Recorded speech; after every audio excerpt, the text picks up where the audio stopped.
ജനുവരി അവസാനം മുതൽ ഫെബ്രുവരി മാർച്ച് മാസം വരെ നീണ്ടു നിൽക്കുന്ന മഹാരാജയോഗം ഈ നാളുകാരെ കാത്തിരിക്കുന്നു. ജ്യോതിഷപ്രകാരം ഫെബ്രുവരി മാസം ഏറ്റവും സവിശേഷ ഭാഗ്യമുള്ള ഒരു മാസമായിരിക്കും ഈ നാളുകാർക്ക്.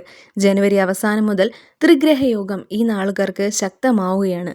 ബുധൻ, സൂര്യൻ, ശുക്രൻ എന്നീ ഗ്രഹങ്ങളുടെ സംയോജിത ശക്തിയാൽ ഇവർക്ക് സമൃദ്ധി, ആത്മവിശ്വാസം, ഭാഗ്യം എന്നീ ഘടകങ്ങളെല്ലാം ഒന്നു ചേർന്ന് മഹാരാജയോഗത്തിലേക്ക് നയിക്കുകയാണ്. ഈ ഗ്രഹങ്ങളുടെ സ്വാധീനത്താൽ പല ഭാഗ്യങ്ങളും ശക്തമാകും. കരിയറിൽ മികച്ച മുന്നേറ്റമുണ്ടാകും. ജോലിയിൽ സ്ഥിരത കൈവരും. തടസ്സപ്പെട്ട് കിടന്ന പണം ഇവർക്ക് തിരികെ ലഭിക്കുകയും ചെയ്യുന്നു. ബുധന്റെയും സൂര്യന്റെയും സംയോജനത്താൽ ഇവരുടെ ചിന്തകൾക്ക് പുതിയ ഉണർവ് പകർന്ന് മികച്ച തീരുമാനങ്ങൾ കൈക്കൊള്ളാനാകും. അതുപോലെ ശുക്രൻ ഇവരുടെ സാമ്പത്തിക സാമൂഹിക നില കൂടുതൽ ദൃഢതയോടെ മെച്ചപ്പെടുത്തും. ഈ യോഗം ഇവരുടെ ജീവിതത്തിൽ ശക്തമാകാൻ നവഗ്രഹ ആരാധന തുടരുക, മഹാലക്ഷ്മിയെ നിത്യവും പ്രാർത്ഥിച്ചു വരിക. ഭാഗ്യ നക്ഷത്രങ്ങൾ കാർത്തിക, പൂയം, അനിഴം, രേവതി, മകം, ചതയം, തൃക്കേട്ട, പൂരാടം, മകയിരം, പൂരം, തിരുവോണം, ഉത്രാടം എന്നിവയാണ്.